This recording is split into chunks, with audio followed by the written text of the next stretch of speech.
हरियाणा विधानसभा चुनाव के नतीजों को आए 1 महीने से ऊपर का वक्त बीत चुका है। बीजेपी प्रदेश में सरकार बनाने की हैट्रिक लगाने वाली पहली राजनीतिक पार्टी बन चुकी है।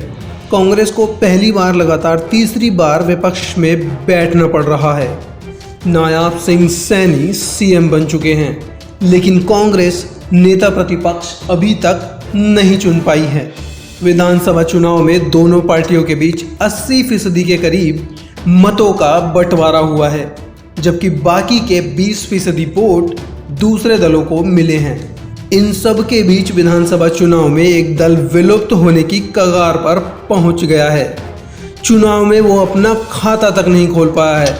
हालांकि दूसरे दलों का वोट शेयर भी 5% से नीचे रहा है, लेकिन 2019 के विधानसभा चुनावों में 15% मत हासिल करने वाला ये दल इस साल 1% मत तक हासिल नहीं कर पाया है, और इस दल का नाम है जननायक जनता पार्टी यानी जेजेपी।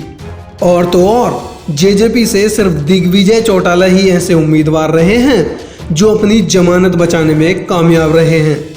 वो ही जेजेपी के केवल ऐसे कैंडिडेट थे जिन्हें 5 डिजिट यानी 10,000 से ऊपर वोट मिले।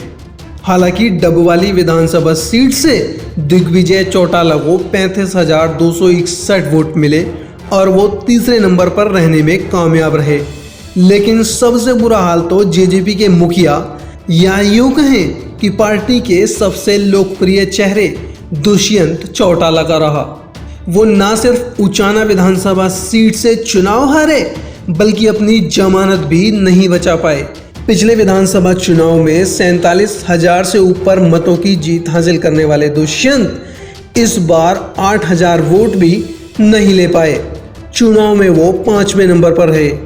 वहीं जेजेपी को मिले कुल वोटों की बात की जाए तो विधानसभा चुनाव में सिर्फ 1,25,000 मत ही हासिल कर पाई, जबकि उसने 65 विधानसभा सीटों पर चुनाव लड़ा था।